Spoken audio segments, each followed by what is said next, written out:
Lots of things. Lots of things to talk about.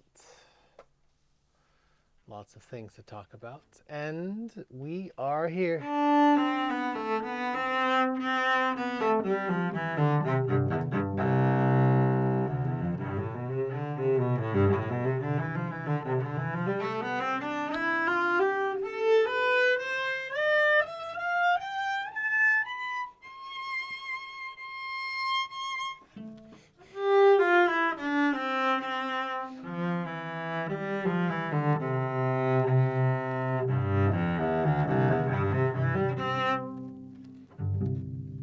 That is the subject of today's talk, my live stream. Hello to everyone who is tuning in, who is here, who may be coming or not.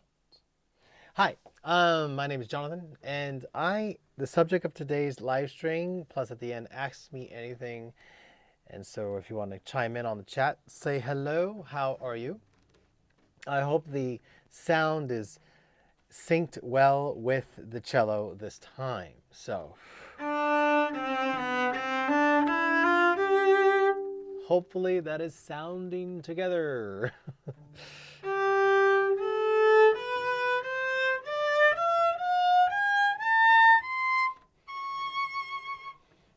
Hello, Julia. Welcome along to today's talk, or tonight's talk, wherever you are in the world. Good morning, good evening, good day, good afternoon, and good night. Yes, so hello. So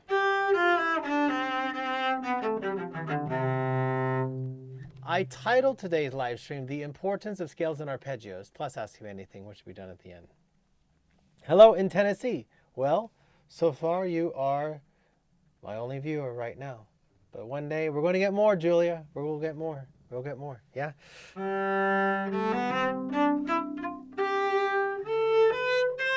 So, for you, Julia, and whoever else is tuning in and chiming in, I would like, well, hello to you, Ruben.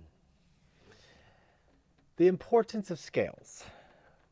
As a cello player, as a string player, you have many things to understand and think about when you play anything, okay? Regardless of what you want to play, whether it's something you have played recently, something you are working on in the current moment, something you want to work on, maybe a song that you heard on the radio or on your live stream or on your various devices. You want to play music with freedom. You want to play music well. You want to play music with others. Those three things require a fundamental understanding of the building blocks of not only the positions, but this idea of intonation. And your intonation is something that is dynamic. It changes, and we'll go over that over the years, over the next couple months. But for now, I want to talk about the most basic thing, that is scales and arpeggios. It sounds so basic, and you hear these things all the time. For someone like a piano player, maybe it is really training dexterity, because that's what you do when you train you're training dexterity. Dexterity is the movement that's quickly moving your fingers back and forth, okay?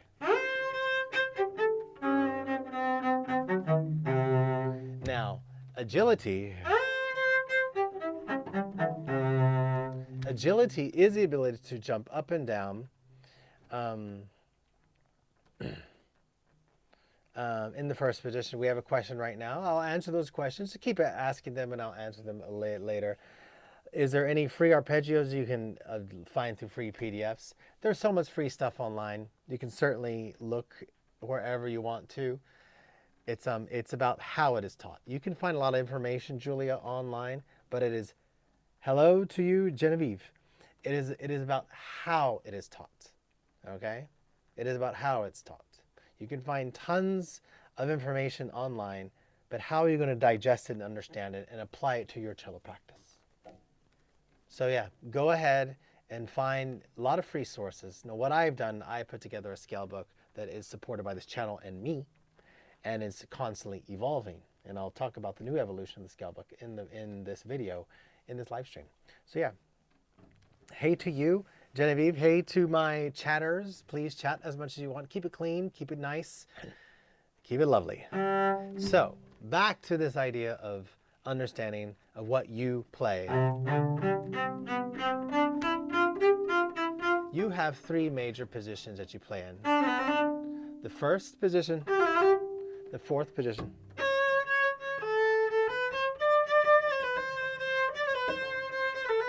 I was going to do that, but I wanted to do that right there. And the thumb 1 position. Thumb 2 happens up here, and it happens at the G. Right there. Now, in order to find these, you have to train, well, the distance between these notes, the intervals, but you also have to train how you place your fingers on those. And you have to do something called crystallize. You have to crystallize your knowledge of this. So I'm going to take the C major scale because I've been playing it today. And C major, you can play in 4 octaves on the cello, okay?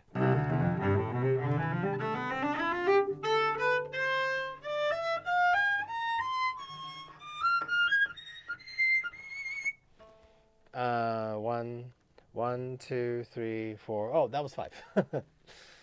And so, and hello, Bumblebee, 1, 2, 3.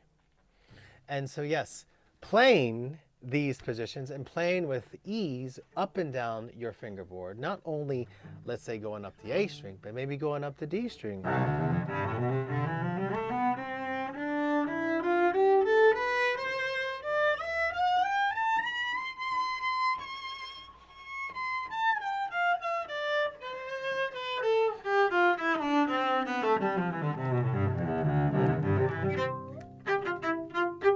So, being able to program that, just the places of your fingers going up and down, that's step 1. It's sort of geography, knowing where everything are. You know, when you're going to go someplace, you're going to know the directions. You're going to not just, if I give you a map of everything, it's not going to know you anything. You need a key. You need to know what is what, where goes what, and how you're going to get to one place to another place. So the key is essential. You have to understand what you're looking at. Okay, just not just enough having knowledge or be able to play these, but then understanding, okay, C major has no sharps, no flats, and those are all the white keys, natural occurring notes. Very important to understand because all the notes outside of C major get modified. You are tuned in the key of C. So we want to train our hand to play in multiple octaves. If you're playing, let's say in first position, keep in the first position across the 2 4 strings, and then there you have it. You have the patterns that you will build, the 3s on the low string, 2s on the high string. These are things that you memorize. Super important.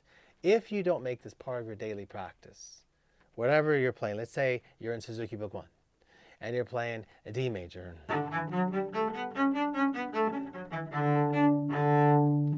Let's take that very simple scale, D major, okay? Suzuki starts all your students on the first 2 strings because it's for children a lot, and of course they don't have the strength to play on the bigger strings. But let's say you want to play a 2-octave D major scale. You want to, you know, you're an adult or you're a little older, you want to go 2 octaves. Well, you can find with your chromatic tuner this D, but you must understand that the first note after D is a whole step, the next note is a whole step. It's an F sharp. And the 4th finger is an F natural. That requires an extension, that requires this technique of an extension. There I did 2 octaves. But then you say, well, is it just enough to play the right notes? And it's no, because then you have to have the right form of hand.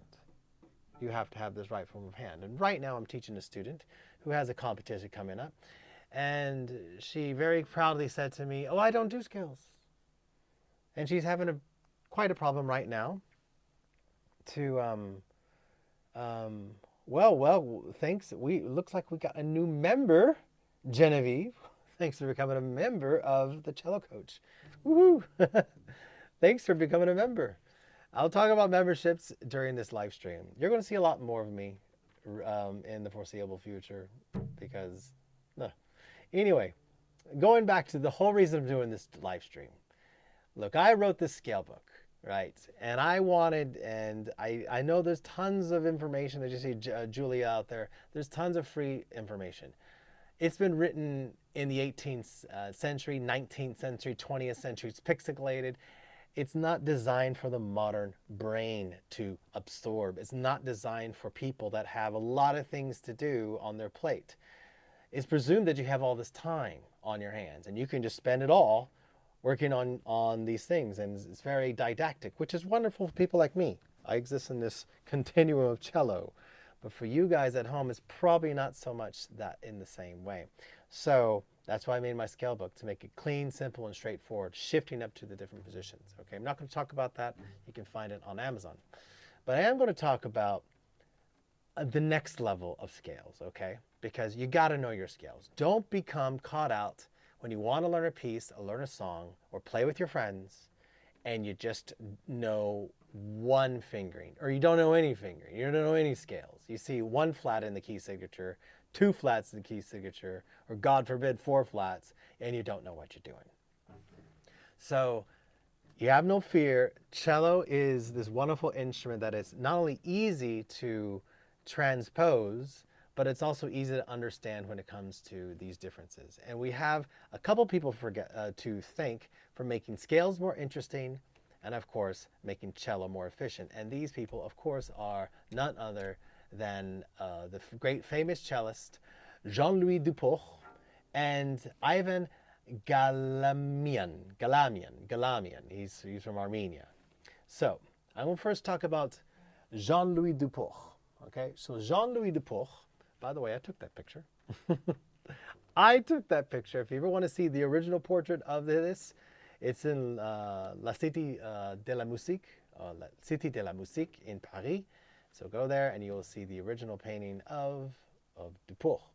Now Dupuch gave us this fingering, which I've called in my pedagogy, the one fingering to rule them all. And I would say, it's if you have been a fan of my channel for a while, then so I make this joke. It's a Lord of the Rings joke, but it's the one fingering to rule them all. You're probably looking at this, you're thinking, what is this? It looks just like, oh my, it's like you just went from music and this.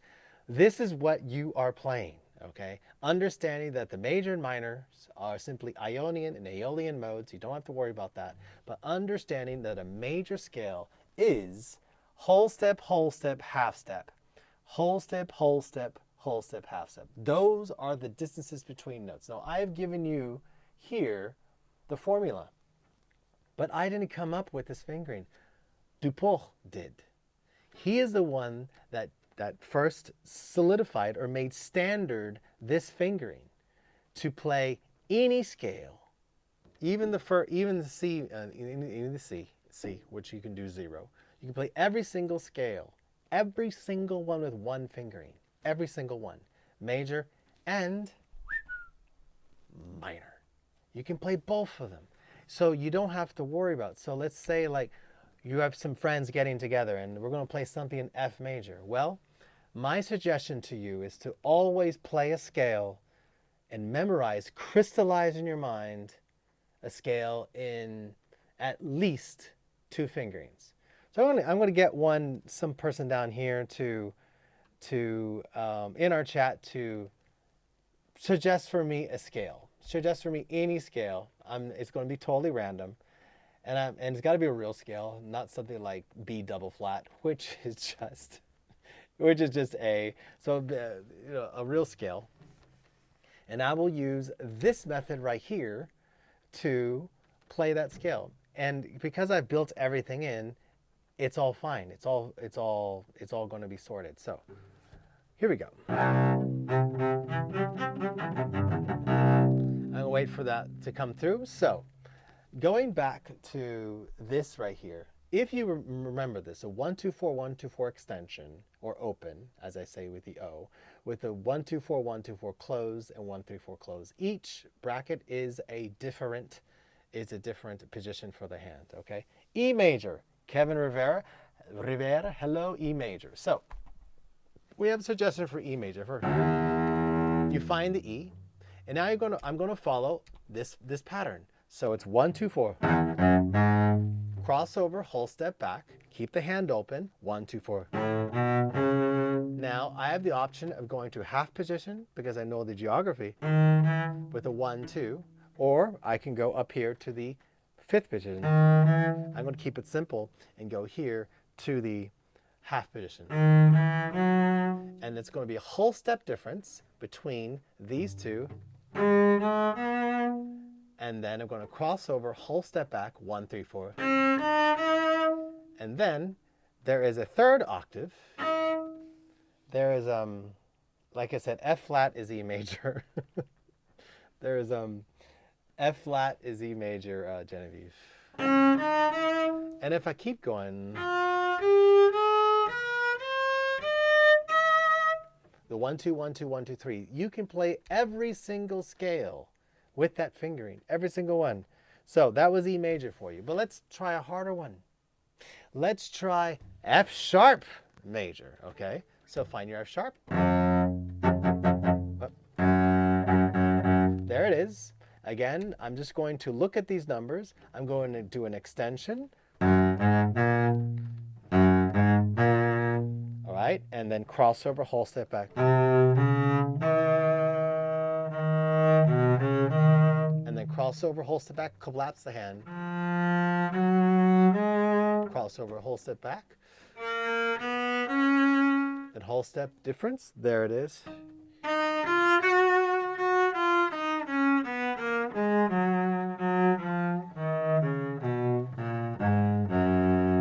That's all.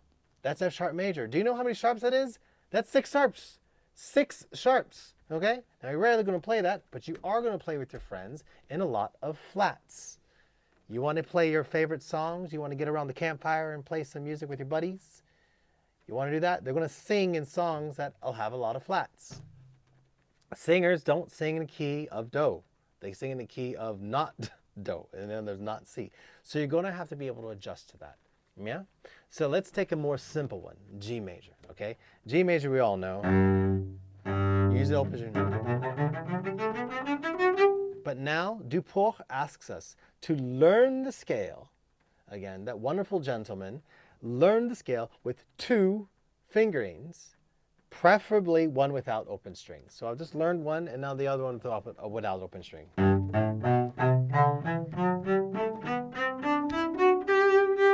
And the ability to go up and down.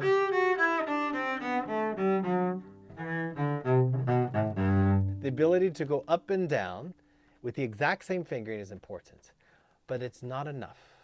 If you want to get to the next level in your cello playing, I suggest, and this is a wonderful gentleman that I have now discovered. We have a look at this violinist here. His name is Ivan Galamian. Galamian? Anyway, so Ivan Galamian here. I discovered him very long ago at school, but also if you ever have heard of the Galamian scale method, and for those of you out there, this is new to you, I'll show this. So the Galamian scale method, here it is. It's a scale system it's not for violin, he plays violin, but it was edited by none other than this gentleman here. I'm going to get back to that name. So what is this system? I'm going to introduce you to this system. Again, it's kind of didactic, okay? But essentially what you do is that you have these different bow patterns. You play 1 note to the bow, 2 notes to the bow, 3 notes to the bow, 4 notes, 6, 12, as sort. And then you have different rhythmic patterns, okay? It's not enough just to play. Now we're going to go to E major because we're just asked to play that. So I'm going to find E major now. Why not? So I'm just going to find it. Oh, did I skip it? A major, G sharp minor. I don't see E major. I don't see E major. I don't see E major. Ain't that well, I'll do G major because it's right there, G major, okay? So, in this scale system, now I'm going to have to do this, the Galamian scale system, you have this essential pattern. it starts with that turnaround. And you just go up.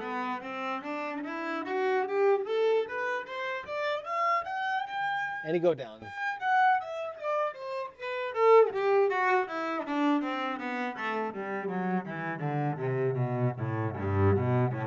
And then it loops, that da da da. And you do that over and over. And then you start to slur. So again, it's not enough just to play the scale one note. Now let's try to. So.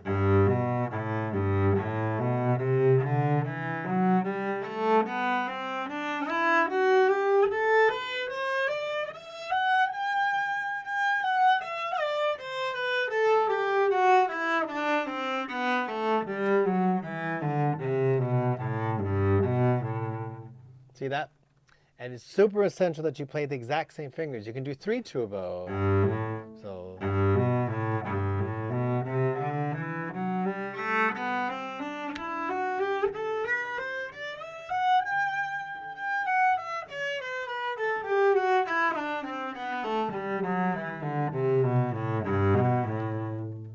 And then 4 tubo, and then 5 tubo. And then you can start changing that with patterns, making your scales more interesting.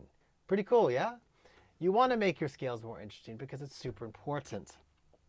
Because you don't want to become bogged down. So this system, the Ivan Galamian, I'm going to have to figure out how to say this guy's name. The Ivan Galamian scale system, wonderfully transcribed by Hans-Jörg. Get this book. Who? This guy right here. Here we go. Transcribed by Hans-Jörg Jensen. Hans-Jörg Jensen. And so that name's going to come up very shortly because I have been really enjoying this book right here. If you've ever heard of it, it's called The Practice Mind. There's 2 of these books. There's Cello Mind and there's Practice Mind. This book, super essential. A lot of things that I've known that I teach is in this book. A lot of things that I practice is in this book, as well as in Cello Mind. It's a 2-book series from Ovation Press. Not available on Amazon. You've got to find it via your official retailers. But Hans-Jörg Jensen and Alexander, and I'm not going to try to say his last name, Misek, 2 cellists got together and have given us an amazing tomb of information. Well researched, well studied. And I want to read, I know I'm holding a book here on the channel. I want to read a couple things to you when it comes to your practice, okay? Because if Hans-Jörg Jensen, Mr. Jensen here, gave us in 1994 the Ivan Galamian scale system for his cellists, and maybe it's 94, or a lot of you weren't even born back then. And he wrote this book and the other one. This is something that we should definitely pay attention to. And there are 2 great cellists doing this, okay? But I'm going to talk about how now you can use stuff from this into your practicing of your cello. We're going to talk about basically your style of practice. There's something called blocked practice versus random practice, where they talk here in page 164. And essentially what blocked practice is, it involves giving total focus to one aspect of technique or music and repeating the same passage over and over until it's correct. For instance, in your scale, keep repeating it over and over until you got it. Blocked practice gives us better results immediately after practicing. So try using blocked practice for technical trouble spots right before lessons or performance. Great, yeah? So you do it again and again and again. I talk about deep practice on my channel in that sense. Random practice. Now, random practice takes more concentration because you only practice each passage once before going on to the next one. This method is most beneficial for long-term retention.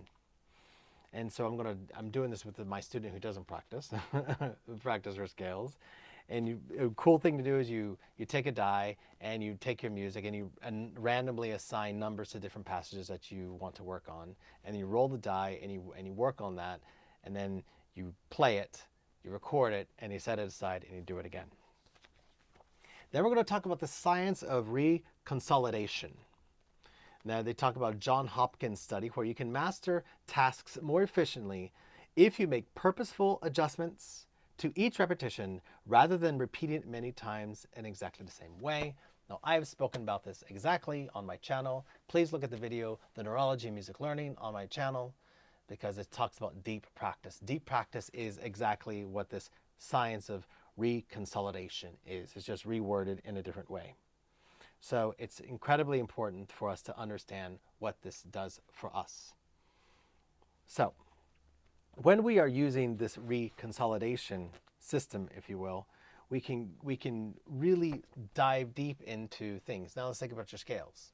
If you're doing these incremental adjustments and really zeroing in incremental adjustments on something, so I'm going to take this and I'll say, okay, I want to do something super detailed. I want to really get into maybe this last position here.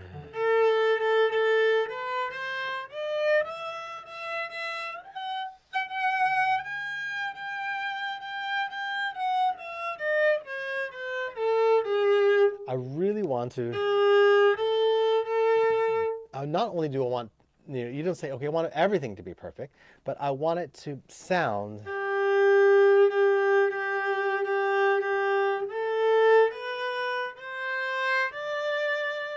and let's say I'm going to pick a note. I'm going to pick the E, this E, here. And I really want that F sharp and G to sound good with these incremental changes of reconsolidation practice or deep practice. Even though you may miss that one, you don't stop there and, oh, do it again. No, that's not your goal. The up there is not our goal. Here it is. Now, maybe a different fingering.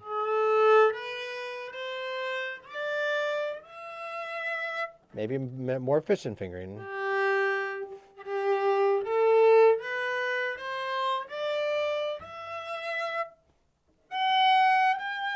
Now I want to shift to a 1. Oh, here we go.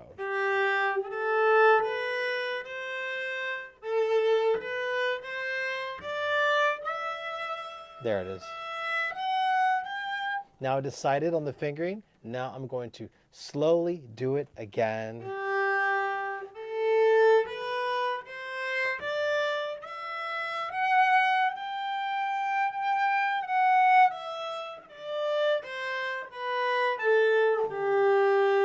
Everything that you're doing when you're studying your cello movements in this technical practice, scales help you do that, help you develop it. Arpeggios. Arpeggios is the second thing that you must work on because it's the agility. It's not enough to play a scale. It's also more important to play our arpeggio.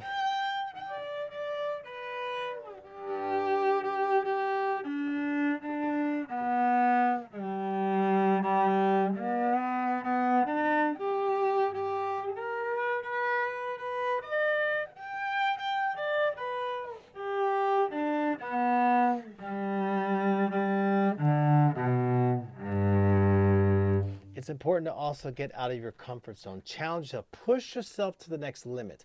Push yourself up there. Says, okay, I'm unsure with this. Explore. Push yourself into this new area. How do you do? If you know 2 octaves, try a 3rd octave. Try it on different strings. Try different fingerings. And once you find one that you want to do, then maybe stick with it.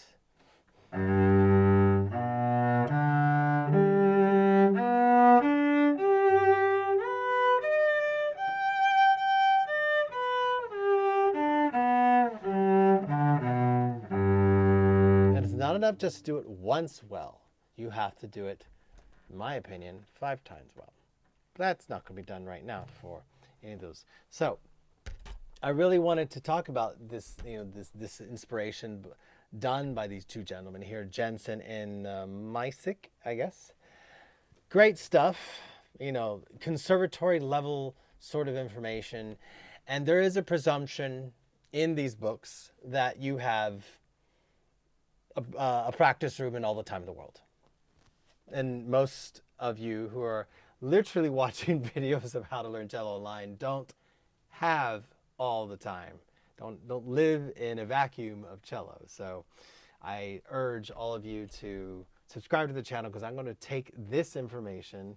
Again, this is like a $65 book. The other one's $85. And this is like a good 200 pages of really didactic information. But I'm going to distill it to you, because I'm going to really help you guys understand what it is. Even right here on page 53, the Pomodoro time management technique pie chart.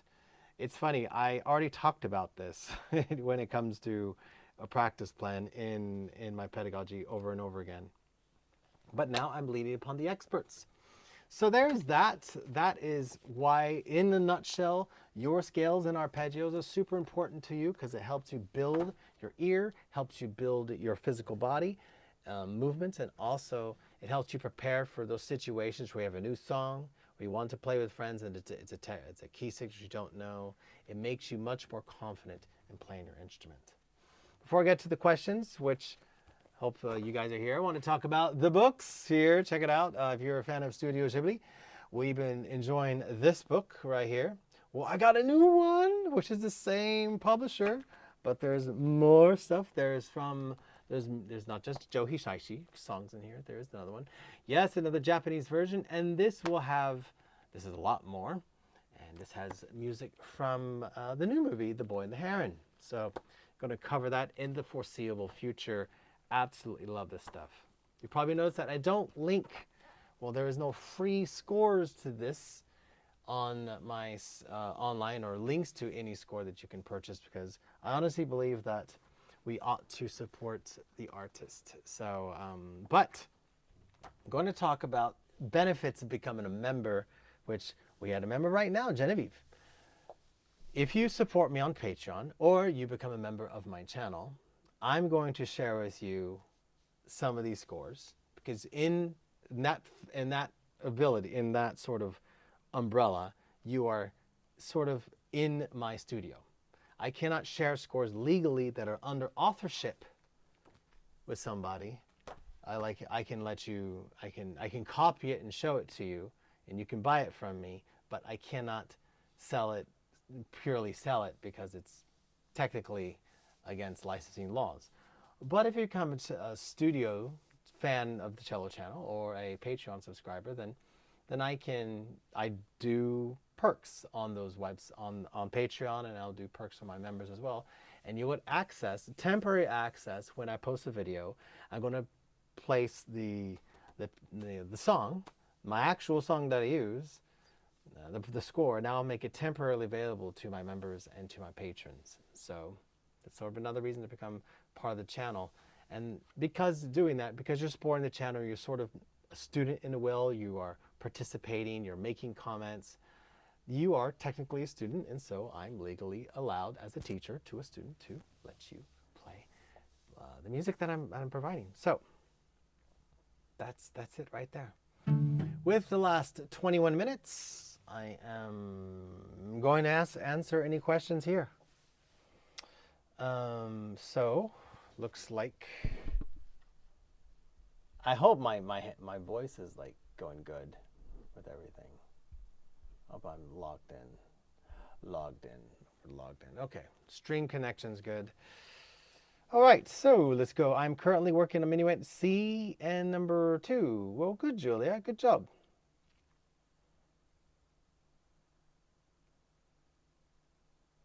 I'm glad that Genevieve, that you've learned a lot from the Bach Suite number 1. Yes, that's a beautiful song. I'm glad that you learned from it. And by the way, thanks for becoming a member. I really appreciate it. I look like Jean-Louis Dupour. Let me see, do I look like him? Do I look like him? I don't know. Let me see.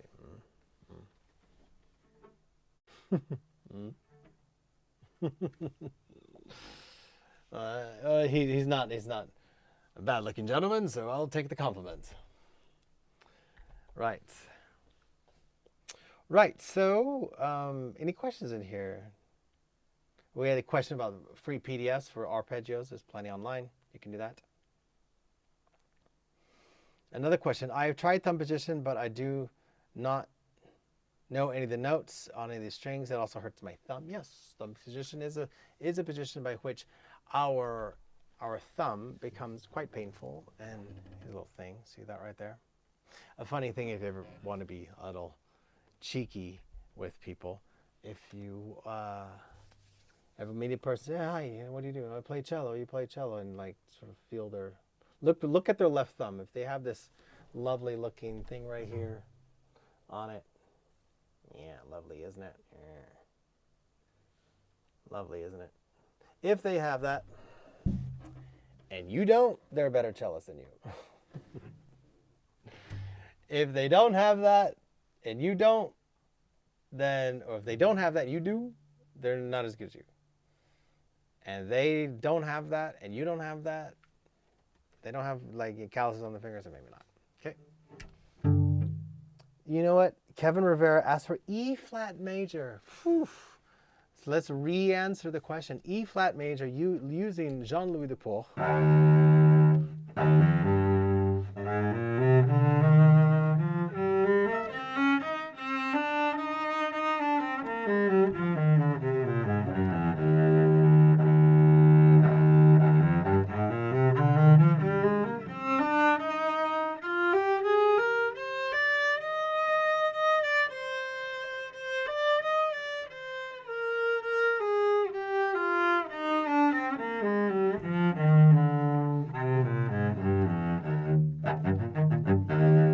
There you go, E flat major. Late to the answering of the question. So yes, there you go. I guess I'm getting no more questions at the moment. So what, I'll also, since I'm going to close it out, so I guess it'll be a shorter stream today. I do want to talk about, for those of you who are going to be participating in the channel or watching the recital, which is not this Saturday, but next Saturday, Studio Ghibli, lovely.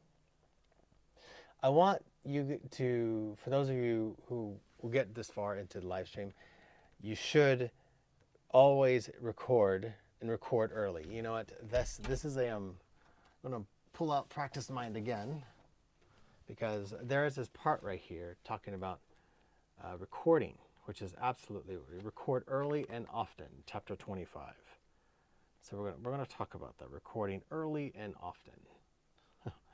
Super important that you do that.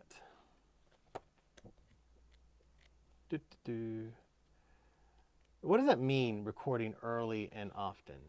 When you are doing something, geez, okay. Let me find it. I saw it recently. The Plan. Great book here, by the way. Chapter 25, you know, it tells you part 4, evaluate. So it's under part 4. Here it is. 23, 24, 25. Recording early and often. It's very important. Recording yourself is one of the best methods of objectively evaluating your playing. It is surprising how many musicians overlook this helpful practice and teaching tool. One reason that musicians don't record themselves is the fear of facing reality, as well as the fear of not recognizing their own playing. Do you really sound like that? Is a common reaction to hearing a recording of someone's own voice or playing. However, acknowledging the disconnect between what is in your mind's ear and what you hear on recording is the first step in evaluating your playing and adjusting your practice strategy. Start using okay, then it talks about basically stuff where he wasn't clearly writing this at the time of smartphones. So, how and when to record. Right now, the students are recording for the next recital. If you so want to participate, Castle in the Sky is still available. When you record early in the process of learning a new piece. Reveals the deficiencies before they become habits. So you record a piece at the very beginning, just when you don't sound very much good. You record with purpose. You work on a smaller section, then you listen back and observe what it sounds like. You repeat the process with the same satisfaction. This is the practice of consolidation. This is deep practice, literally doing that. When if you should record always the entire movement or work, because the anticipation of recording and the whole work inspires great focus and productivity. So that should be a goal as well. And then you should record a dress rehearsal or mock audition. That is when put sort of the parameters in when it makes, let's say you're doing a performance, perform in front of people and record that. Always, and record your practice session. Sometimes the entire practice session can provide a valuable insight into the effectiveness of your time management skills and goal setting. Knowing your practice is being recorded also increases your focus and concentration. A lot of my students, when they make videos for me and they send them to me, they're like, wow, I sound like that? Now I'm going to keep it 100% with you guys. A lot of stuff that you hear online is treated. A lot of the stuff that you hear online is if anything, that's pop. It's all auto-tune treated, so it's perfected. But in our world, the best opportunity you can have to hear a person is through a live stream, is something that is pure and raw. When you hear them play, you know,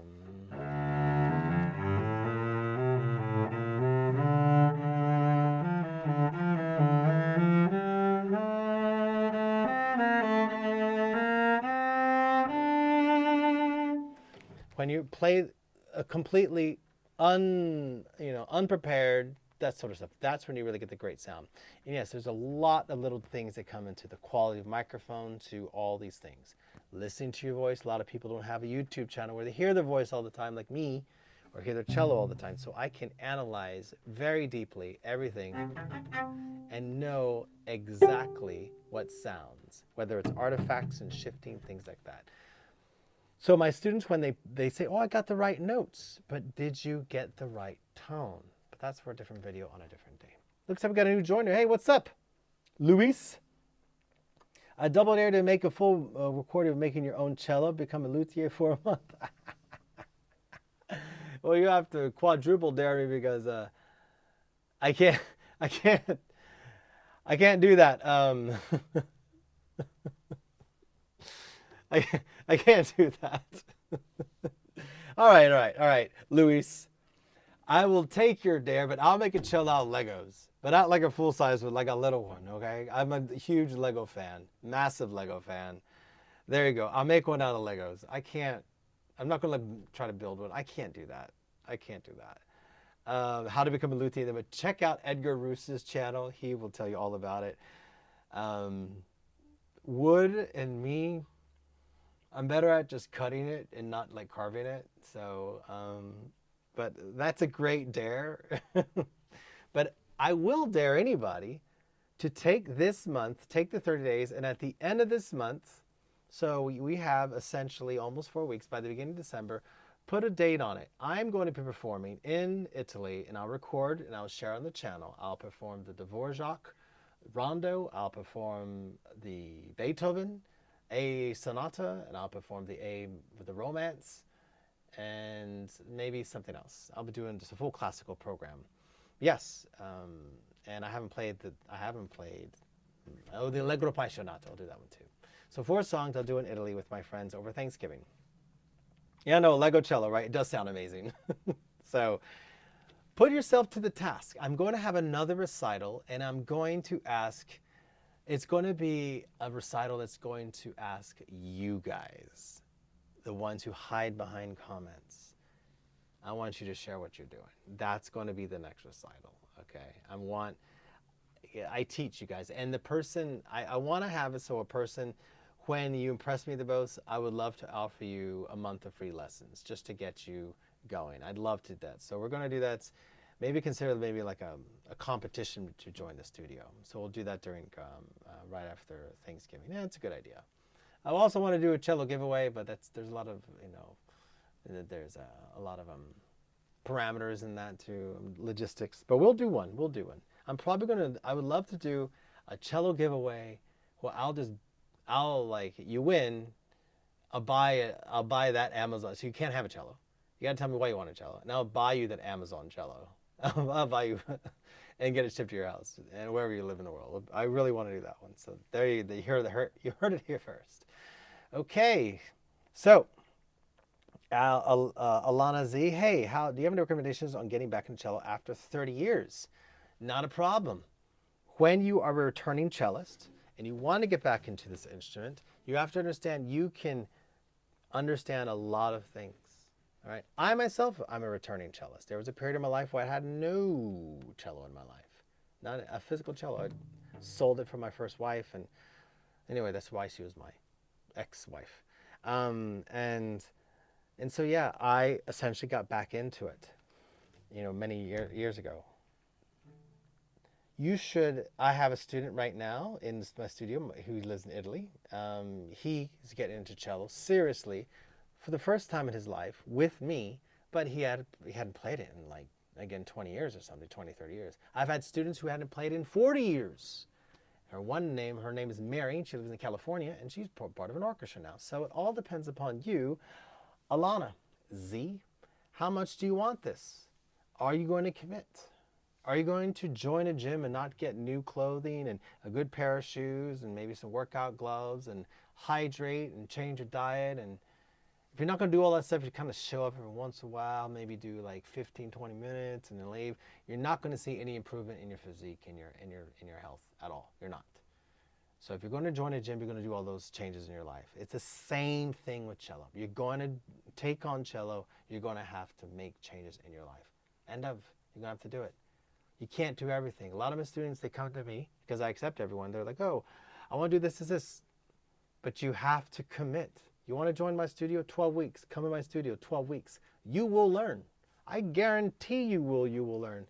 I am pretty good at what I do.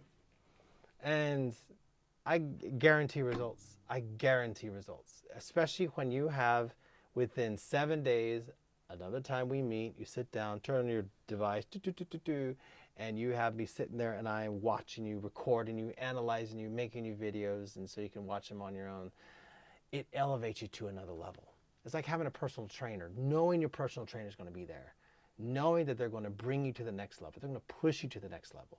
You are a specialized athlete. What I love about this book here is this something I share with them, is they talk a lot about marathon runners, and I guess one of them likes to run, which is a good thing because we are essentially athletes.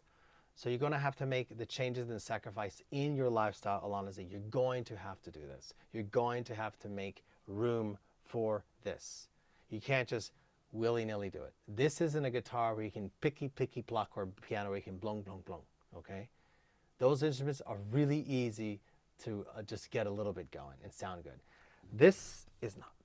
This right here will be your bane. This will be your Achilles heel. This will either make you sound great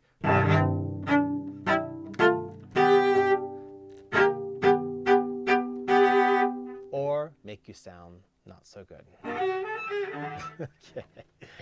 It's either one or the other. Which do you want? Essentially, you take lessons to help you have that third eye.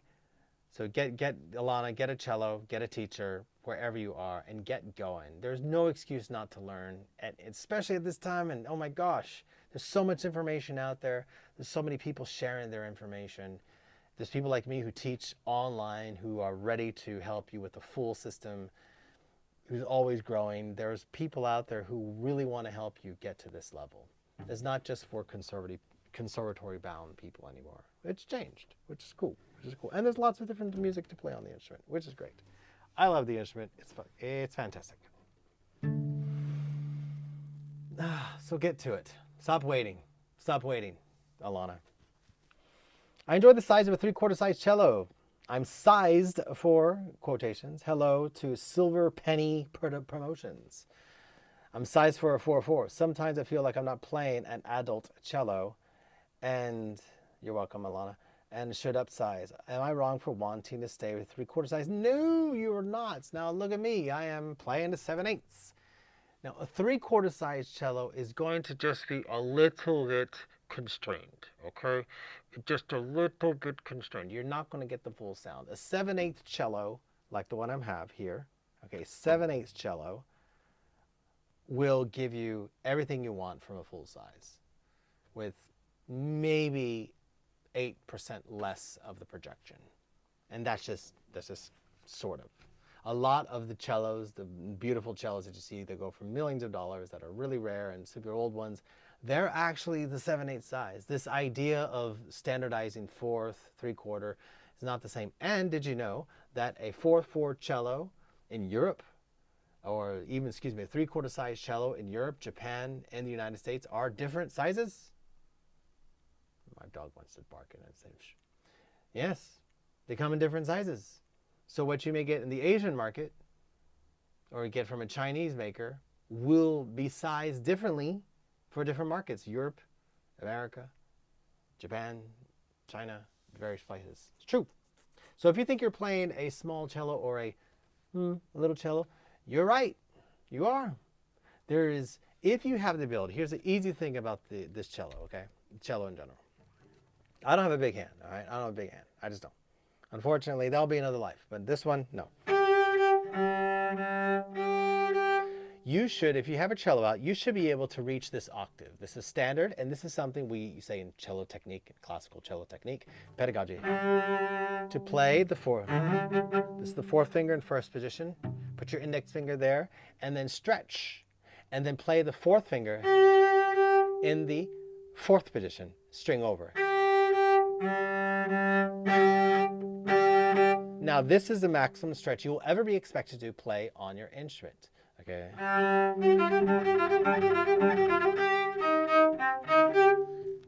Do you know what that's from? Vivaldi, and he's expected.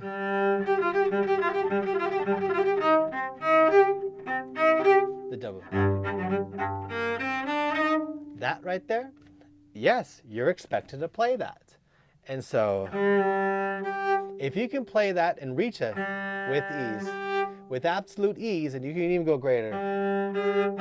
I can't go greater without breaking something. I know something about breaking. Then the cellos fit you. If you can do much further than that, the cello's too small for you. You can size up. Some people, well, I like playing a 3/4 size. Well, okay, a lot of people like swimming in shallow water. Okay, good. Good. Continue to swim in shallow water, but lakes and oceans and rivers, they're not all shallow. So might as well learn how to properly get confident in your playing and play a proper instrument. So if you're sized for a 4/4, now if you have limitations, let's say your technique is wrong, which I have a student right now, her technique is just, she has a massive hand. She can reach from here to here. But God forbid if she can try to like keep her fingers in the same place in first position. It's not enough having long fingers to be the ability to keep them in place as you do that. So we have an answer here. I haven't played a 7/8, so you have inspired me and refreshed me. You're welcome, Silver Penny Promotions. And that's it. That's all I have for you today. It's almost 10 p.m. here in the lovely land of where I live. Oh, here we go. We got one last question I'll answer. Tips and useful advice before, hello to you, Westenblum. Tips and useful advice before the first trial session in an amateur orchestra. And about how many years of practice is it possible or recommended to join an orchestra? Whoa, this is a great question. Depends on where you live. Okay, depends on how amateur it is. If you live in Europe, these orchestras can be quite high level. A lot of them are accepting. It depends upon where you're going to sit. All right. So how many years of practice is it possible to recommend? I got a student right now.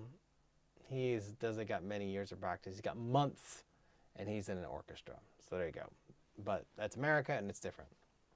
So it depends on where you are and what orchestra you're looking into.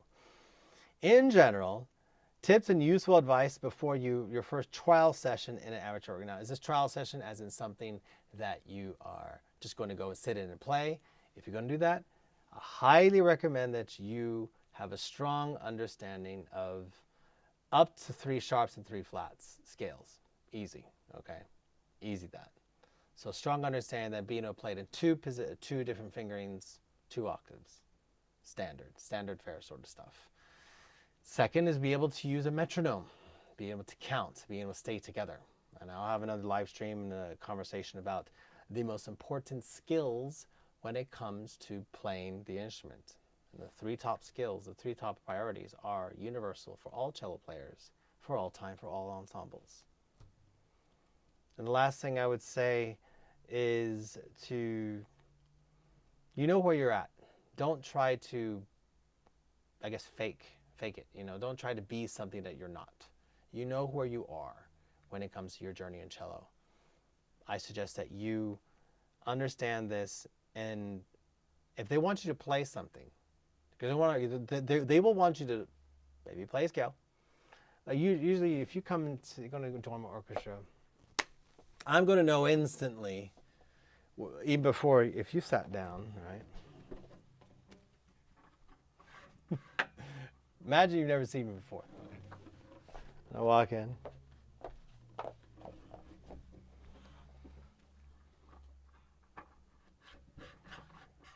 I've never seen, you don't even know what I'm just like, so here I am. So I'm going to play something. Here we got the gentleman in the back, right there. I'm going to play something for my orchestra, for my ensemble. Already, without even putting a note down, I know, you kind of know what you're doing, you know? You kind of know what you're doing. So,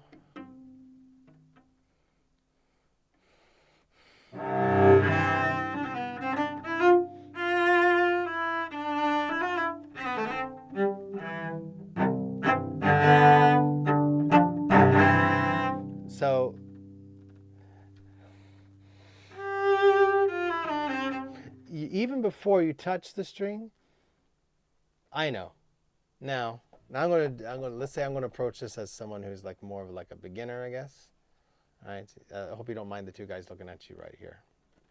You know. See this? See what I'm doing right here?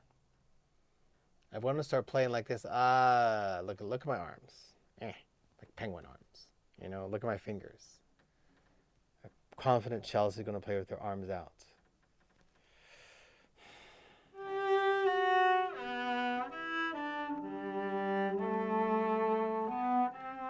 A confident cellist is going to know how to control the bow.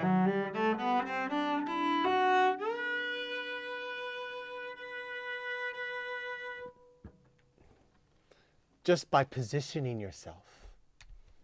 So start practicing with an open frame.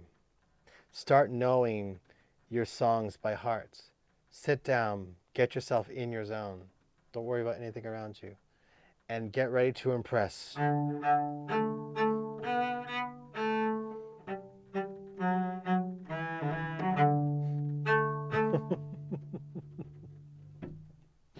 Really, I mean, you can play anything. I one time won a cello position in an orchestra for playing Sleeping Beauty. So there you go. I just got up there. I didn't care. I just got up there and like